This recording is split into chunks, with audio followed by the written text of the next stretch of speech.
ওয়া আহসিন ইলা জারিকা তাকুম মুমিনা। তুমি যদি প্রকৃত মুমিন হতে চাও, তুমি তোমার প্রতিবেশীর সাথে সদাচরণ করো। আহসিন ইলা জারিক, তোমার প্রতিবেশীর সাথে সদাচরণ করো, তাইলে কি হবে? বলে তাকুম মুমিনা, তুমি মুমিন হয়ে যাইবা। আর আফসোসের বিষয় হলো প্রতিবেশীর সাথে আমাদের সবচাইতে সম্পর্ক বেশি খারাপ, ঠিক কিনা বলেন? অথচ রাসূলুল্লাহ সাল্লাল্লাহু আলাইহি ওয়াসাল্লাম প্রতিবেশীর হকের ব্যাপারে কত গুরুত্ব আরোপ করেছেন। নবীজি বলেন, আউসিনি জিবরিল বিল জার হাত্তা যানানতু আন্নাহু সাইয়ুরিসুহু। নবীজি সাল্লাল্লাহু আলাইহি ওয়াসাল্লাম বলেন, জিবরাইল আমারে প্রতিবেশীর হকের ব্যাপারে এত উপদেশ দিচ্ছিল, আমি তো এক সময় মনে করছি প্রতিবেশীকে ওয়ারিশ বানায় দেওয়া হবে। ওয়ারিশকে বলে, আমি আপনি মারা যাওয়ার পর আমার আপনার সম্পদে যার অংশ থাকবে, বলে হয়তো প্রতিবেশীকে ওয়ারিশ বানায় দেওয়া হবে, যে আমার মৃত্যুর পরে হয়তো সম্পদের একটা অংশ প্রতিবেশীকে দেওয়া লাগবে, এই আইন হয়তো আল্লাহ তাআলা করে দিতে পারে। এত গুরুত্ব দিচ্ছিল প্রতিবেশীর হকের ব্যাপারে। কিন্তু আফসোস, আমরা প্রতিবেশীর সাথে খারাপ আচরণ বেশি করি। গ্রাম অঞ্চলে অনেক জায়গায় কি হয়, একই বাড়িতে থাকে, এইবার সীমানা ঠেলাঠেলি নিয়ে গেঞ্জাম লাগে, কি লাগে না? আছে আপনাদের এইদিকে? ওকে তোর মধ্যে আমার 5 হাত, ওকে তোর মধ্যে আমার 10 হাত। এবার সুন্দর মতো আমিন ডাকে। আমিন চিনেননি? আরে এগুলোর নাম আমিন, কিন্তু অধিকাংশ বেঈমান। এমন ভাবে ঝামেলা করে জমি মাইবা যাইব যেন ওরে আবার ডাকতে হয়, ঠিক কিনা বলেন? নাম আমিন, বিশ্বস্ত, কিন্তু কাম করে অবিশ্বস্ত। এই যে জমি ঠেলাঠেলি করতেছে প্রতিবেশীর সাথে, প্রতিবেশীর বছরের পর বছর সম্পর্ক খারাপ। কিন্তু হায় রে, প্রতিবেশীর ব্যাপারে নবীজি কত সতর্ক করেছেন। প্রতিবেশী যদি অমুসলিম হয় তার সাথেও সদাচরণ করতে হবে। নবীজি সাল্লাল্লাহু আলাইহি ওয়াসাল্লামকে আয়েশা সিদ্দিকা রাদিয়াল্লাহু তাআলা আনহা জিজ্ঞাসা করেন, ইয়া রাসূলুল্লাহ সাল্লাল্লাহু আলাইহি ওয়াসাল্লাম, আমার 2 জন প্রতিবেশী, কয়জন? একজন মুসলিম আর একজন ইহুদি। বিশ্লেষণ সহকারে বলতেছে যে একজন মুসলিম আর একজন ইহুদি। ইয়া রাসূলুল্লাহ, এই 2 জনের মধ্যে কে আমার কাছে বেশি হক প্রাপ্য, মুসলিম নাকি অমুসলিম? নবীজি এখানে ধর্মের দিক দিয়ে ডিভাইডেড করেন নাই। নবীজি বলেন নাই যিনি মুসলমান প্রতিবেশী তিনি তোমার কাছে হক পাবে বেশি, বরং নবীজি বললেন, আয়েশা, যার দরজা তোমার দরজার বেশি কাছে সে তোমার কাছে প্রতিবেশী হিসাবে বেশি হক প্রাপ্য। চিন্তা করছেন ইসলামের সৌন্দর্য কোথায়? আমরা তো ইসলামের সৌন্দর্যের বিষয়টা জানি না। আমরা শুধু জানি মৌলিক কিছু বিষয় আমরা জানি, কিন্তু ইসলাম পূর্ণাঙ্গ এক জীবন ব্যবস্থা। আমার আগে যেই ভাই আলোচনা করতেছিলেন তিনি কি বলছে? ইন্নাদ দীনা ইনদাল্লাহিল ইসলাম, আল্লাহর কাছে মনোনীত জীবন ব্যবস্থা, একমাত্র জীবন ব্যবস্থা হলো ইসলাম। কেন? বলে ইসলাম কমপ্লিট কোড অফ লাইফ। এই জীবনের এমন কোন ক্ষেত্র নাই যেখানে ইসলামের সমাধান নাই, ঠিক কিনা বলেন? আপনি ব্যক্তিগত জীবন বলেন, পারিবারিক জীবন বলেন, অর্থনৈতিক জীবন বলেন, সামাজিক জীবন বলেন, রাজনৈতিক জীবন বলেন, রাষ্ট্রীয় জীবন বলেন, প্রত্যেক জায়গায় ইসলাম আছে না নাই? ইসলাম আছে। ইসলাম কি শেখায়? বলে ইসলাম এটাও শেখায় যে রাতের বেলা ঘুমানোর সময় লাইটটা বন্ধ করে ঘুমাবা।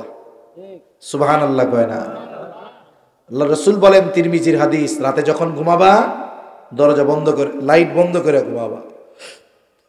কেন?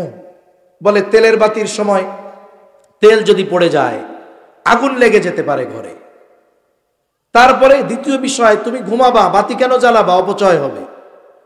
লাইট কেন জ্বালায় রাখবেন? এটা অপচয় হবে। আল্লাহ রাসূল সাল্লাল্লাহু আলাইহি ওয়াসাল্লাম এটাও বলেছেন, রাতে যখন ঘুমাবা শোয়ার পূর্বে বিছানা ঝাড়ু দিবা। আরে বিছানা ঝাড়ু দেওয়ার ঝাড়ু নাই, কমপক্ষে লুঙ্গির নিচে দিয়ে হলেও ঝাড়া দিবা বিছানাটা। সুবহানাল্লাহ। চিন্তা করে দেখছেন আপনি শুবেন, সেই বিছানাটাকে কিভাবে প্রস্তুত করবেন সেটাও ইসলাম বলে দিয়েছে। রাসূলুল্লাহ সাল্লাল্লাহু আলাইহি ওয়াসাল্লাম বললেন, আয়েশা তোমার দরজা যার দরজার বেশি কাছে, প্রতিবেশী হিসাবে সে তোমার কাছে বেশি হক প্রাপ্য। এজন্য নবীজি সাল্লাল্লাহু আলাইহি ওয়াসাল্লাম বলেন, তোমরা তরকারির মধ্যে ঝোল বেশি দিবা কেন?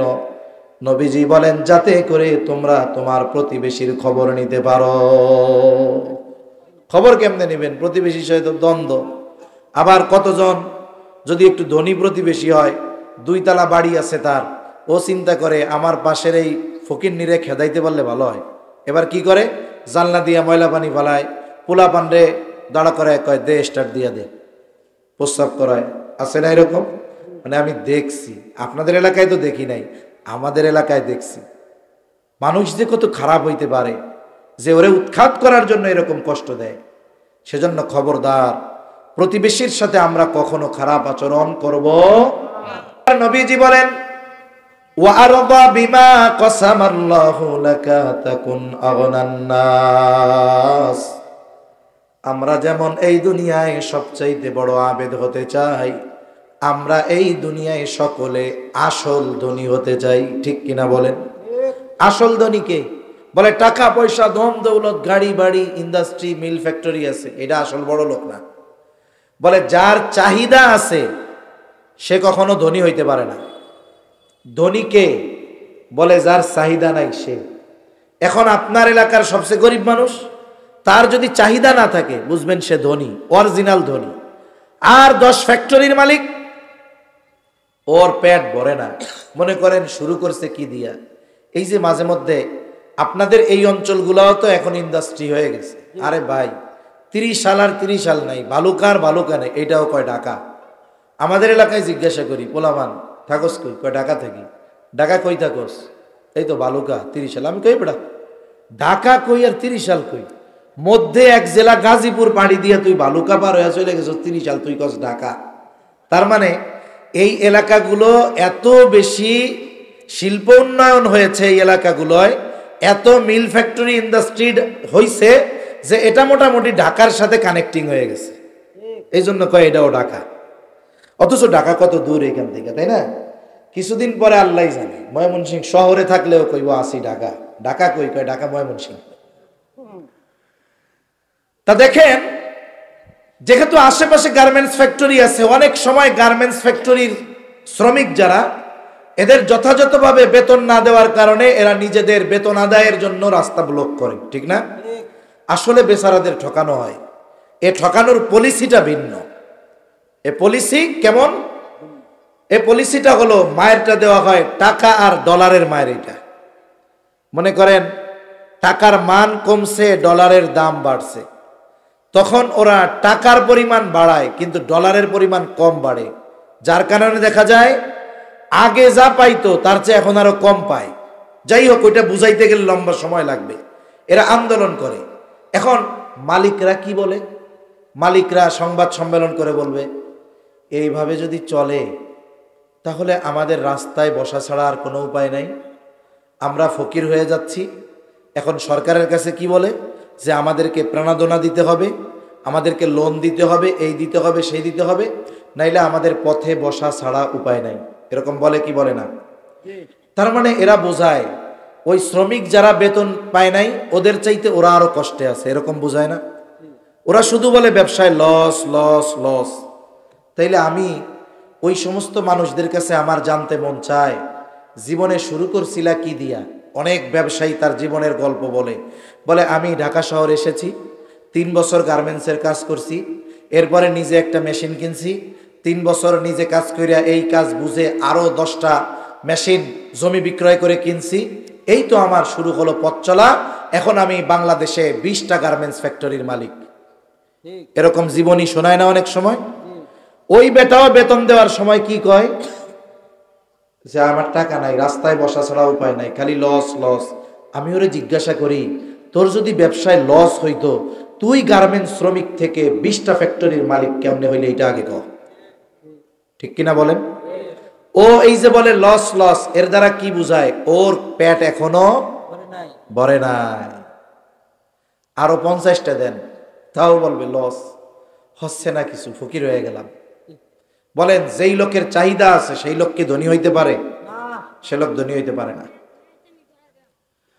আসল ধনীকে বলে আল গিনা গিনান নাফস, অন্তরের ধনী হলো প্রকৃত ধনী। এখন আমি আপনি কেমন করে ধনী হব? রাসূলুল্লাহ সাল্লাল্লাহু আলাইহি ওয়াসাল্লাম জানায়া দেন, ওয়া আরদা বিমা কাসামাল্লাহু লাক, তোমার জন্য আল্লাহ তাআলা যতটুকু নির্ধারণ করে রাখছে তুমি ততটুকুর উপরে সন্তুষ্ট হয়ে যাও, তাহলে কি হবে? বলে তাকুন আগনান নাস, তুমি মানুষের মধ্যে সবচাইতে বড় ধনী হয়ে যাইবা। আমরা যখন মায়ের পেটের মধ্যে ছিলাম, মায়ের পেটের মধ্যে যখন আসছি, আল্লাহ সুবহানাহু ওয়া তাআলা ফেরেশতারে পাঠায় দিয়েছে পেটের মধ্যে। আমার জন্য এই দুনিয়ায় যতটুকু বরাদ্দ ততটুকু মায়ের পেটে থাকতেই নির্ধারিত হয়ে গেছে। এটা কি আপনারা সবাই বিশ্বাস করেন? আমরা যে চেষ্টা করি এটা আমাদেরও তাকদীরের অংশ। অনেকে চেষ্টা করে পায়, তাকদীরের অংশ। চেষ্টা করে পায় না, এটাও তাকদীরে লেখা। তার মানে আমি চেষ্টা প্রচেষ্টা যাই করি না কেন, আমার জন্য কতটুকু বরাদ্দ করে রাখছেন কে? আল্লাহ। এ ব্যাপারে বিশ্বাস সবার আছে তো? এখন বলেন, বিশ্বাস যদি থাকে তাইলে আমি আমার চেষ্টা প্রচেষ্টার পর যতটুকু পাই কি বলবো? আলহামদুলিল্লাহ। কি বলবো? জোরে বলেন। কেন? বলে শুনেন, এই পৃথিবীর উন্নত দেশ যেগুলারে আমরা বলি, ইউরোপ, আমেরিকা, জাপান সহ প্রযুক্তির দিক দিয়ে উন্নত অনেক দেশ আছে, এই সব দেশগুলোয় আত্মহত্যার প্রবণতা বেশি। আত্মহত্যার প্রবণতা বেশি। বাংলাদেশেও এই প্রবণতা কিছু আছে, তবে বাংলাদেশের মানুষ হতাশায় সহজে আত্মহত্যা করে না, যে টাকা পয়সা শেষ আমি মরে যাবো, এরকম খুব কম করে। বাংলাদেশে আত্মহত্যা হয় কোন সময় বেশি? বলে পরীক্ষার রেজাল্ট যখন বের হয়, ফেল করছে আত্মহত্যা করে, অথবা যুবক যুবতী প্রেম করছে এরপরে দুইজনের মধ্যে সম্পর্ক ছিন্ন, আত্মহত্যা করে। কিন্তু ইউরোপ আমেরিকায় এই সব বিষয়ের চাইতে হতাশায় আত্মহত্যা করে বেশি। কেন? কারণ আমরা কি বিশ্বাস করি যে একটা জিনিস পাওয়ার জন্য আমরা চেষ্টা করেছি, চেষ্টার পরে যদি পাই আলহামদুলিল্লাহ, না পাইলেও আলহামদুলিল্লাহ। কেন? বলে চেষ্টা করেছিলাম, তকদিরে নাই, তাই পাই নাই, শেষ কথা।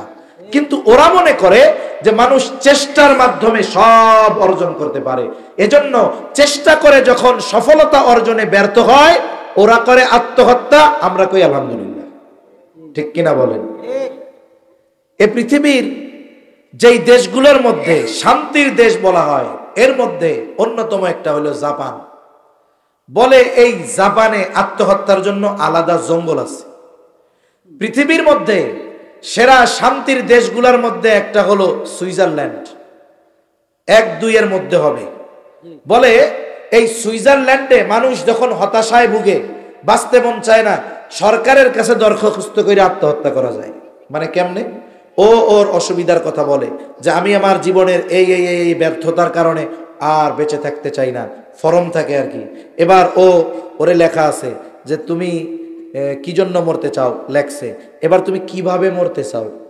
তুমি কি আগুনি পুড়ে মরবা, নাকি তোমার ফায়ারিং স্কোয়াডে দাঁড়া করে সরাসরি সাইজ করে দিমু, নাকি পানিতে চুবাইয়া মরমু? ও মনে করেন অপশন লেখে যে আমি এইভাবে মরতে চাই। এবার ওইটা জমা দেয় সুন্দর মতো করে তদন্ত করে। এবার ওরে যদি মারার মতো উপযুক্ত হয় গভর্নমেন্ট ওরে আত্মহত্যা করানোর ব্যবস্থা করে দেয়। চিন্তা করে দেখছেন? একটা জিনিস চিন্তা করেন, ওইসব দেশে মানুষের মরা লাগে বেশি, এই জন্য 2-3 বছর আগে একটা মেশিন আবিষ্কার করছিল, আপনারা খবর পাইছেন কিনা জানি না, কয় কষ্টবিহীন মৃত্যু হবে। এই মেশিনটা কফিনের মতো, ওর মধ্যে বইরা দিবে, বলে কয়েক মিনিটের মধ্যে যন্ত্রণাবিহীন মৃত্যু হবে বলে। আচ্ছা বলেন তো, একটা মানুষ মরার সময় কষ্ট হয় নাই, এটা আমি বললে বিশ্বাস করবেন, নাকি যে মরছে ওই মেশিনে তারে কইলে সে বললে বিশ্বাস করবেন? এখন তার কাছ থেকে ওরা খবর পাইলো কেমনে যে আমি মরছিলাম, আমার কষ্ট হয় নাই, তোমরাও এখানে মইরো? শুনেন, এটা যদি কেউ বিশ্বাস করে মৃত্যুর যন্ত্রণা হয় না, সে কোরআন সুন্নাহর সাথে সরাসরি এই বিশ্বাস, এই কথা সাংঘর্ষিক বিশ্বাস করার কোনো সুযোগ নাই। তাহলে যে কথা বলতেছিলাম, ওরা হতাশায় ভুগে আত্মহত্যা করে। আর ইমানদার যার বুঝ আছে সে কি বলে? বলে আমি চেষ্টা করছি, পাই নাই, কেন? তকদিরে নাই, তাই, শেষ। ঠিক কিনা বলেন? এখন প্রকৃত ধনী কে বলে? যার চাহিদার শেষ নাই, সে ধনী হইতে পারে না। এজন্য রাসূলুল্লাহ সাল্লাল্লাহু আলাইহি ওয়াসাল্লাম জানায়া দেন যে আল্লাহ তাআলা তোমার জন্য যতটুকু নির্ধারণ করেছে চেষ্টা করলেও অতটুকুই পাবা। ওইটার উপরে যদি তুমি সন্তুষ্ট থাকতে পারো, তাকুন আগনান নাস, তাহলে মানুষের মধ্যে সবচাইতে বড় ধনী তুমি হয়ে যাইবা। নবীজি আর এক হাদিসের মধ্যে বলেন, বনি আদমের পেট সহজে ভরবে না। বলে এক জমি ভর্তি যদি স্বর্ণ তাকে দেওয়া হয়, সে আর এক জমি সমপরিমাণ স্বর্ণের আশা করবে, ওইটা পাওয়ার পরে আর একটা আশা করবে। বলে বনি আদমের পেট ভরতে পারে একমাত্র কবরের মাটি। এজন্য চাহিদা নিয়ন্ত্রণ করার দরকার, সাথে সাথে স্বল্পে তুষ্ট এই যোগ্যতা অর্জন করা দরকার যে স্বল্পে তুষ্টতা আসবে। যা দিছে আল্লাহ আলহামদুলিল্লাহ। এই গুণ অর্জনের জন্য একটা পদ্ধতি আছে। কি করতে হবে? বলে আমার চাইতে যারা উপরের দিক আছে তাদের দিকে তাকানো যাবে না, তাকাইতে হবে নিচের দিক। মনে করেন এক লোক শহরে আফতাবনগরে ফাঁকা জায়গায় 2 তলা আলিশান ডুপ্লেক্স বাড়ি করছে, আশেপাশে আর বাড়ি ঘর নাই, শুধু 2 তলাটাই। মানুষের নজরে পড়বে না? খুব সুন্দর লাগবে না? এখন আর এক শিল্পপতি এইসা পাশে করছে 20 তলা। এখন এই 2 তলা বাড়িওয়ালা যদি 2 তলার ছাদের উপর থেকে 20 তলার দিকে তাকায়, ও চিন্তা করবে আল্লাহ রে, এই 20 তলা বিল্ডিং, এটার সামনে তো আমার এই 2 তলারে মোটামুটি ছোট্ট একটা কুড়িয়া ঘরের মতো লাগতেছে। ঠিক কিনা বলেন? তার মানে 2 তলা বাড়িওয়ালা সে যখন উপরে তাকাইলো, তার কাছে এখন আর 2 তলা ভাল লাগে না, চাহিদা হইতেছে কয় তলা? 20 তলা। এখন 20 তলা বাড়িওয়ালার পাশে যদি আর একজন 50 তলা করে, 50 তলাওয়ালার দিক বাড়ির দিকে তাকায় 20 তলাওয়ালা কইবা আরে আমার যদি 50 তলা হইতো। বুঝেন নাই? একজন একটা পাওয়ার জন্য আকাঙ্ক্ষা করতেছে, আর একজন ওইটা পাইয়াও সুখী না, সে আরো বড় একটা খুঁজতেছে। এজন্য যদি উপরের দিকে আমরা তাকাইতে থাকি, চাহিদা এত লম্বা হবে, শেষ হবে না, হায়াত শেষ হয়ে যাবে, চাহিদা শেষ হবে না। এখন যদি আমি আপনি আমার আপনার চাই নিচের দিকে যারা আছে নজর দেই, আমার আপনার গ্রামে একতলা একটা বাড়ি আছে, কিন্তু আপনার পাশের বাড়ি তার ঘরও নাই ঠিক মতো, বেড়া ছিদ্র, বাতাস হলে বাতাস ঢুকে, শীতে কষ্ট হয়। আপনি যদি ওর দিকে নজর দেন, দেখবেন আপনার একতলা ঘরটা আপনার কাছে জান্নাত মনে হবে।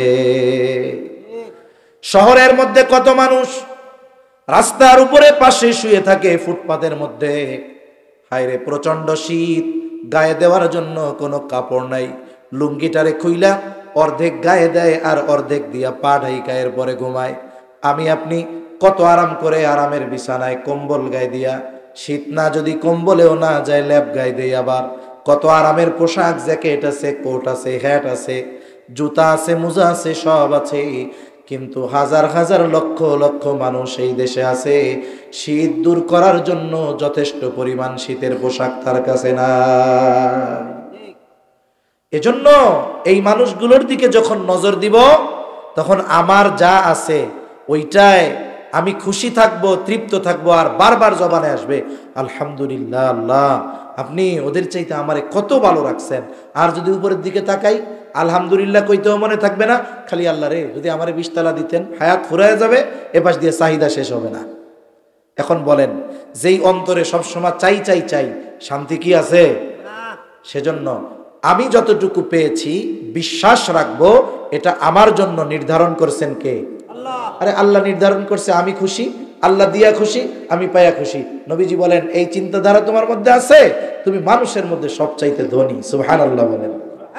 আরে ছোটবেলায় আমরা একটা গল্প পড়ছিলাম, ভালো মতো খেয়াল নাই, এক সুখী মানুষের খোঁজ করতেছিল রাজা। সুখী মানুষ, তাই না? একটা গল্প ছিল না, সুখী মানুষ। সুখী মানুষ, চিন্তা করে দেখেন, কোনো টাকা পয়সা ধন দৌলতের মধ্যে সুখ পাওয়া যায় নাই। সুখী মানুষকে খালি গায়ে গামছা একটা কান্দে দিয়ে ঘুরে বেড়াইতেছে, এতে বলে সুখী মানুষ। আর আমরা মনে করি টাকা পয়সা না থাকলে মনে হয় দুঃখী। তা যাই হোক, আল্লাহ তাআলা যতটুকু দিয়েছেন ততটুকু নিয়ে সন্তুষ্ট যদি থাকতে পারি, নবীজি বলেন তাকুন আগনান নাস, তুমি মানুষের মধ্যে সবচাইতে বড় ধনী হয়ে যাইবা। কয়টা পর্যন্ত করব? সোয়া নয়। 20 এরপরে 3 নাম্বার, খেয়াল আছে তো কথা, আবেদ হইতে হইলে কি করতে হবে জোরে বলেন, জোরে জোরে কি করতে হবে? 2 নাম্বার, সবচেয়ে ধনী হইতে হইলে কি করতে হবে? আল্লাহ যা দিছে তাতেই সন্তুষ্ট থাকতে হবে। 3 নাম্বার নবীজি বলেন ওয়া আহসিন ইলা জারিকা তাকুম মুমিনা, তুমি যদি প্রকৃত মুমিন হতে চাও তুমি তোমার প্রতিবেশীর সাথে সদাচরণ করো। আহসিন ইলা জারিক, তোমার প্রতিবেশীর সাথে সদাচরণ করো, তাইলে কি হবে? বলে তাকুম মুমিনা, তুমি মুমিন হয়ে যাইবা। আর আফসোসের বিষয় হলো প্রতিবেশীর সাথে আমাদের সবচাইতে সম্পর্ক বেশি খারাপ, ঠিক কিনা বলেন? অথচ রাসূলুল্লাহ সাল্লাল্লাহু আলাইহি ওয়াসাল্লাম প্রতিবেশীর হকের ব্যাপারে কত গুরুত্ব আরোপ করেছেন। নবীজি বলেন আউসিনি জিবরিলু বিল জার হাত্তা যানানতু আন্নাহু সায়ুওয়ারিসুহু। নবীজি সাল্লাল্লাহু আলাইহি ওয়াসাল্লাম বলেন জিবরাইল আমারে প্রতিবেশীর হকের ব্যাপারে এত উপদেশ দিচ্ছিল, আমি তো এক সময় মনে করছি প্রতিবেশীকে ওয়ারিশ বানায় দেওয়া হবে। ওয়ারিশকে বলে আমি আপনি মারা যাওয়ার পর আমার আপনার সম্পদে যার অংশ থাকবে, বলে হয়তো প্রতিবেশীকে ওয়ারিশ বানায় দেওয়া হবে যে আমার মৃত্যুর পরে হয়তো সম্পদের একটা অংশ প্রতিবেশীকে দেওয়া লাগবে, এই আইন হয়তো আল্লাহ তাআলা করে দিতে পারে। এত গুরুত্ব দিচ্ছিল প্রতিবেশীর হকের ব্যাপারে। কিন্তু আফসোস আমরা প্রতিবেশীর সাথে খারাপ আচরণ বেশি করি। গ্রাম অঞ্চলে অনেক জায়গায় কি হয়, একই বাড়িতে থাকে, এইবার সীমানা ঠেলা ঢেলি নিয়ে গেঞ্জাম লাগে কি লাগে না? আছে আপনাদের এইদিকে? ওকে তোর মধ্যে আমার 5 হাত, ওকে তোর মধ্যে আমার 10 হাত। এবার সুন্দর মতো আমিন ডাকে। আমিন চিনেননি? আরে এগুলোর নাম আমিন, কিন্তু অধিকাংশ বেঈমান। এমন ভাবে ঝামেলা করে জমি মাইবা যাইব যেন ওরে আবার ডাকতে হয়, ঠিক কিনা বলেন? নাম আমিন, বিশ্বস্ত, কিন্তু কাম করে অবিশ্বস্ত। এই যে জমি ঠেলাঠেলি করতেছে প্রতিবেশীর সাথে, প্রতিবেশীর বছরের পর বছর সম্পর্ক খারাপ। কিন্তু হায় রে, প্রতিবেশীর ব্যাপারে নবীজি কত সতর্ক করেছেন। প্রতিবেশী যদি অমুসলিম হয় তার সাথেও সদাচরণ করতে হবে। নবীজি সাল্লাল্লাহু আলাইহি ওয়াসাল্লামকে আয়েশা সিদ্দিকা রাদিয়াল্লাহু তাআলা আনহা জিজ্ঞাসা করেন, ইয়া রাসূলুল্লাহ সাল্লাল্লাহু আলাইহি ওয়াসাল্লাম, আমার 2 জন প্রতিবেশী, কয়জন? একজন মুসলিম আর একজন ইহুদি। বিশ্লেষণ সহকারে বলতেছে যে একজন মুসলিম আর একজন ইহুদি, ইয়া রাসূলুল্লাহ এই 2 জনের মধ্যে কে আমার কাছে বেশি হক প্রাপ্য, মুসলিম নাকি অমুসলিম? নবীজি এখানে ধর্মের দিক দিয়ে ডিভাইডেড করেন নাই। নবীজি বলেন নাই যিনি মুসলমান প্রতিবেশী তিনি তোমার কাছে হক পাবে বেশি, বরং নবীজি বললেন আয়েশা যার দরজা তোমার দরজার বেশি কাছে সে তোমার কাছে প্রতিবেশী হিসাবে বেশি হক প্রাপ্য। চিন্তা করছেন ইসলামের সৌন্দর্য কোথায়? আমরা তো ইসলামের সৌন্দর্যের বিষয়টা জানি না। আমরা শুধু জানি মৌলিক কিছু বিষয় আমরা জানি, কিন্তু ইসলাম পূর্ণাঙ্গ এক জীবন ব্যবস্থা। আমার আগে যেই ভাই আলোচনা করতেছিলেন তিনি কি বলছে? ইন্নাদ-দীনা ইনদাল্লাহিল ইসলাম, আল্লাহর কাছে মনোনীত জীবন ব্যবস্থা, একমাত্র জীবন ব্যবস্থা হলো ইসলাম। কেন? বলে ইসলাম কমপ্লিট কোড অফ লাইফ। এই জীবনের এমন কোন ক্ষেত্র নাই যেখানে ইসলামের সমাধান নাই, ঠিক কিনা বলেন? আপনি ব্যক্তিগত জীবন বলেন, পারিবারিক জীবন বলেন, অর্থনৈতিক জীবন বলেন, সামাজিক জীবন বলেন, রাজনৈতিক জীবন বলেন, রাষ্ট্রীয় জীবন বলেন, প্রত্যেক জায়গায় ইসলাম আছে না নাই? ইসলাম আছে। ইসলাম কি শেখায়? বলে ইসলাম এটাও শেখায় যে রাতের বেলা ঘুমানোর সময় লাইটটা বন্ধ করে ঘুমাবা। সুবহানাল্লাহ কয় না? আল্লাহ রাসূল বলেন তিরমিজির হাদিস, রাতে যখন ঘুমাবা দরজা বন্ধ করে, লাইট বন্ধ করে ঘুমাবা। কেন? বলে তেলের বাতির সময় তেল যদি পড়ে যায় আগুন লেগে যেতে পারে ঘরে। তারপরে দ্বিতীয় বিষয়, তুমি ঘুমাবা, বাতি কেন জ্বালাবা? অপচয় হবে। লাইট কেন জ্বালায় রাখবেন? এটা অপচয় হবে। আল্লাহ রাসূল সাল্লাল্লাহু আলাইহি ওয়াসাল্লাম এটাও বলেছেন রাতে যখন ঘুমাবা শোয়ার পূর্বে বিছানা ঝাড়ু দিবা। আরে বিছানা ঝাড়ু দেওয়ার ঝাড়ু নাই, কমপক্ষে লুঙ্গির নিচে দিয়ে হলেও ঝাড়া দিবা বিছানাটা। সুবহানাল্লাহ। চিন্তা করে দেখছেন, আপনি শুবেন, সেই বিছানাটাকে কিভাবে প্রস্তুত করবেন সেটাও ইসলাম বলে দিয়েছে। রাসূলুল্লাহ সাল্লাল্লাহু আলাইহি ওয়াসাল্লাম বললেন, আয়েশা, তোমার দরজা যার দরজার বেশি কাছে, প্রতিবেশী হিসাবে সে তোমার কাছে বেশি হক প্রাপ্য। এজন্য নবীজি সাল্লাল্লাহু আলাইহি ওয়াসাল্লাম বলেন, তোমরা তরকারির মধ্যে ঝোল বেশি দিবা কেন? নবীজি বলেন, যাতে করে তোমরা তোমার প্রতিবেশীর খবর নিতে পারো। খবর কেমনে নেবেন? প্রতিবেশীর সাথে দ্বন্দ্ব। আবার কতজন যদি একটু ধনী প্রতিবেশী হয়, 2 তলা বাড়ি আছে তার, ও চিন্তা করে আমার পাশের এই ফকিন্নিরে খেদাইতে পারলে ভালো হয়। এবার কি করে? জানলা দিয়া ময়লা পানি ফালায়, পোলা পান্ডে দাঁড়া করে কয়, দে স্টার্ট দিয়া দে, প্রস্রাব করায়। আছে না এরকম? মানে আমি দেখছি, আপনাদের এলাকায় তো দেখি নাই, আমাদের এলাকায় দেখছি। মানুষ যে কত খারাপ হইতে পারে যে ওরে উৎখাত করার জন্য এরকম কষ্ট দেয়। সেজন্য খবরদার, প্রতিবেশীর সাথে আমরা কখনো খারাপ আচরণ করব না। আরে আমি প্রকৃত মুসলমান যদি হতে চাই, আরে মুসলিম ইবাদতের মাধ্যমে প্রকৃত মুসলিম হওয়া যাবে না। প্রকৃত মুসলিম হওয়ার জন্য কি করতে হবে? আল্লাহ রাসূল সাল্লাল্লাহু আলাইহি ওয়াসাল্লাম বলেন, আল মুসলিমু মান সালিমাল মুসলিমুনা মিন লিসানিহি ওয়া ইয়াদি। মুসলমান কে?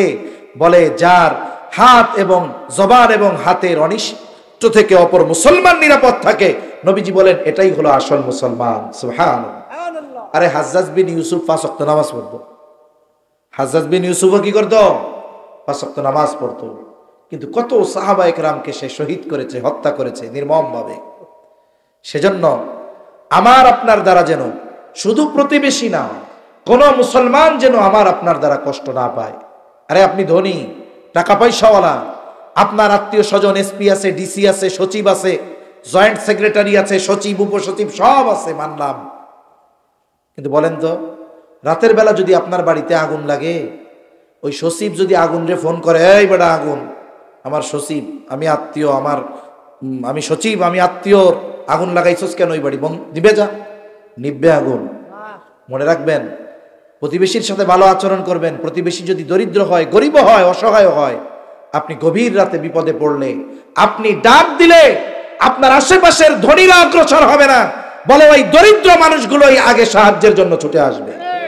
এটাই বাস্তবতা।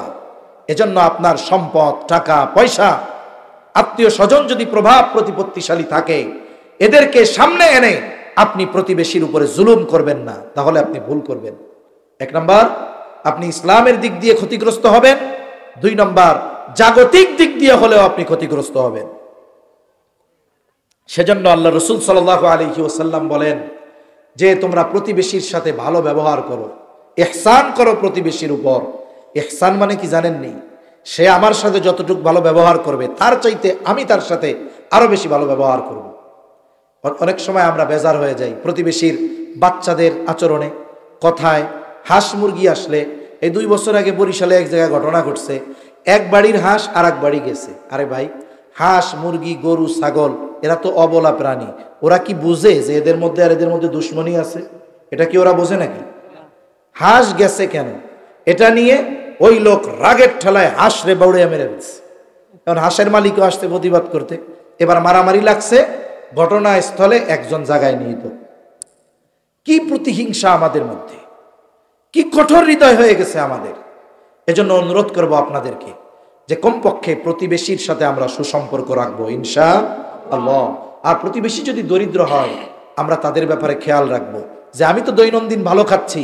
অনেক ফ্যামিলিতে এমন আছে, ভালো খাওয়ার অ্যাবিলিটি আছে, সবার ডায়াবেটিস, ভালো খাইতে পারে না। কিন্তু আপনি ভালো খাওয়ার সামর্থ্য আছে, খাইতে পারেন না। আপনার প্রতিবেশী হয়তো সামর্থ্য নাই, ভালো খাইতে পারতেছে না, আপনি তাদেরকে মাঝে মধ্যে একটু দাওয়াত দিয়ে আপনার বাড়িতে খাওয়ান। আপনি একটু ভালো রান্না করলে তার কাছে দেন, দেখবেন সে খুশি হয়ে যাবে, সে অন্তর থেকে দোয়া করবে। আরে আমি তো প্রতিদিন ভালো খাই, আমারে যদি আপনি খাওয়ান, আমি আমারে দিয়েই বলতেছি আর কি, মানে যে সব সময় ভালো খায় তারে যদি আপনি খাওয়ান, ও আপনার খাবার খেয়ে কৃতজ্ঞতা প্রকাশ করবে না, বরং খাবার খাইয়া দোষ ত্রুটি ধরবে, দূর গোস্তটা সেদ্ধ হয় নাই ঠিক মতো। আর যে বছর 2টা গোস্ত খায় না, ওরে যদি আপনি আধা সিদ্ধ গোশত নিয়ে দেন, ও খেয়ে কইবে আলহামদুলিল্লাহ আমারে গোশত দিছে। ঠিক কিনা বলেন? এজন্য আল্লাহ রসুল এক হাদিসের মধ্যে বলেন, ওই ব্যক্তি মুমিন নয় যে নিজে পেট পুরে খায় আর তার প্রতিবেশী অভুক্ত থাকে। এজন্য সচ্ছল প্রতিবেশীদের কাছে অনুরোধ যে আপনার প্রতিবেশী যদি অসচ্ছল থাকে, গরিব থাকে, আপনি তাকে সহযোগিতা করেন, আপনি তার সাহায্যার্থে যদি কিছু প্রয়োজন হয় দেন, বস্ত্র নাই বস্ত্র দেন।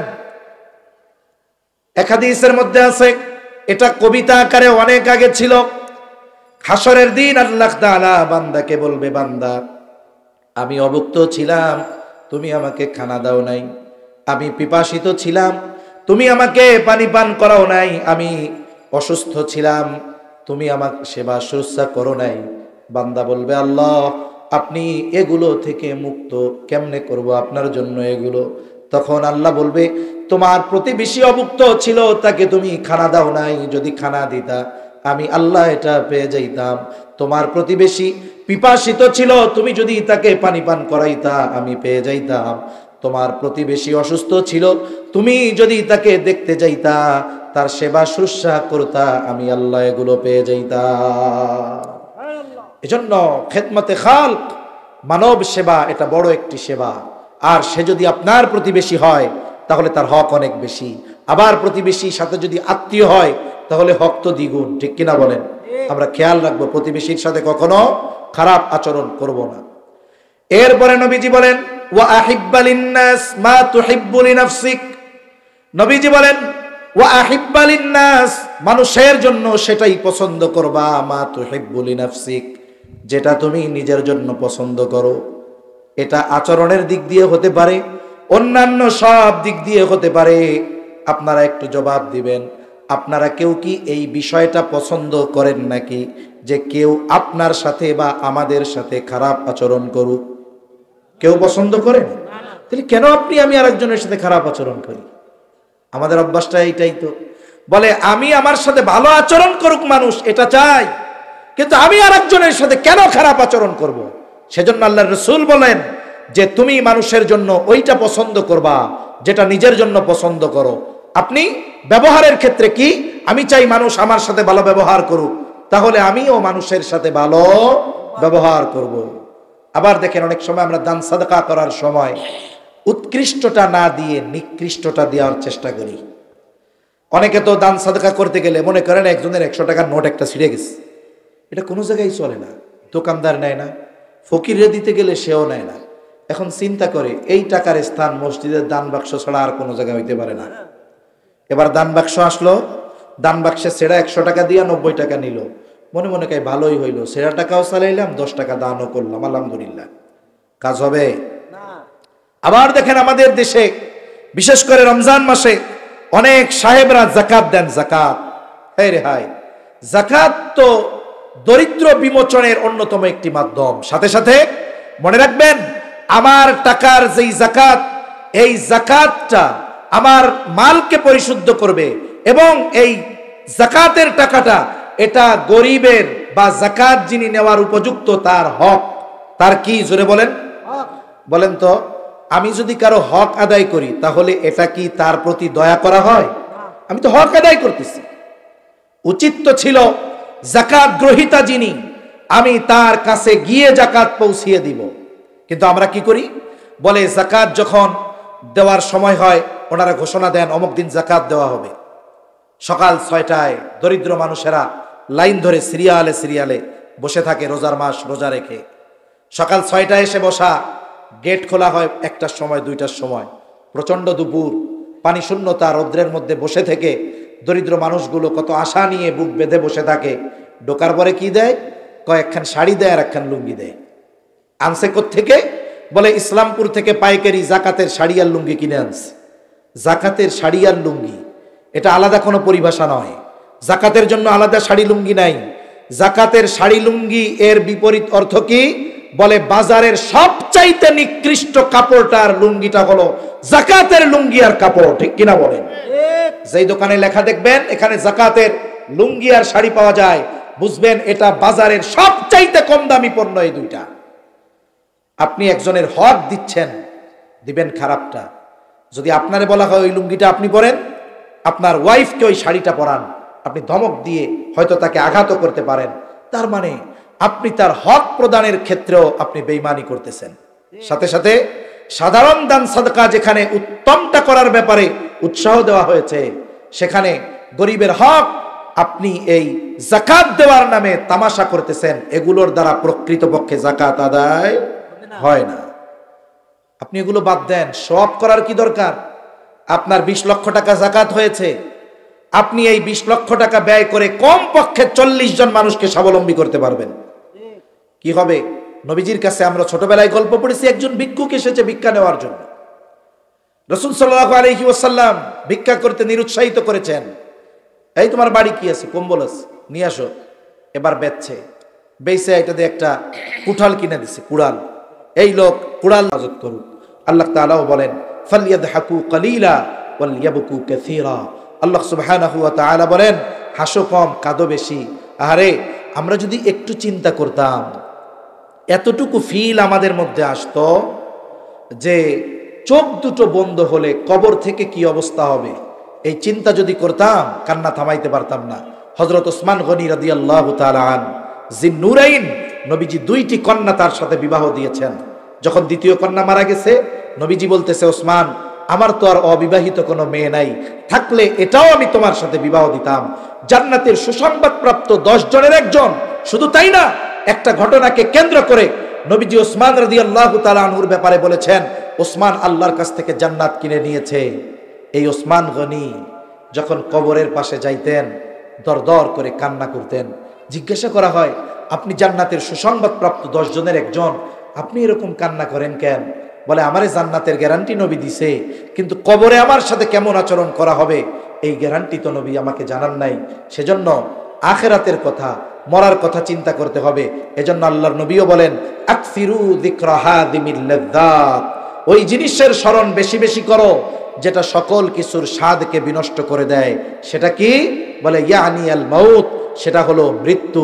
মৃত্যুর কথা যদি বেশি বেশি স্মরণ করি, তাহলে আমাদের আর অট্ট হাসি আসবে না, তখন আমাদের পরকালের চিন্তা বেশি হবে। তাহলে 5টা নসিহত। কয়টা? 1 নাম্বার, আবেদ হতে হলে গুনাহ ছাড়তে হবে।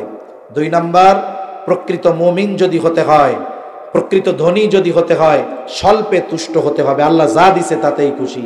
এরপরে যদি আমরা প্রকৃত মুমিন হতে চাই, প্রতিবেশীর সাথে সদাচরণ। যদি প্রকৃত মুসলিম হতে চাই, তাহলে আমি যেটা আমার জন্য পছন্দ করি অন্যের জন্য পছন্দ করব। 5 নাম্বার, কলবকে যদি, অন্তরকে যদি জীবিত রাখতে চাই, হাসতে হবে কম, আল্লাহর ভয়ে কাঁদতে হবে বেশি। আল্লাহ তাআলা নবীজির এই নসিহতগুলোর আলোকে আমাদের জীবন সাজানোর তৌফিক আল্লাহ দান করেন, বলি আমিন। ওয়া আখিরু দাওয়ানা আনিল হামদুলিল্লাহি রাব্বিল আলামিন। আসসালামু আলাইকুম ওয়া রাহমাতুল্লাহ।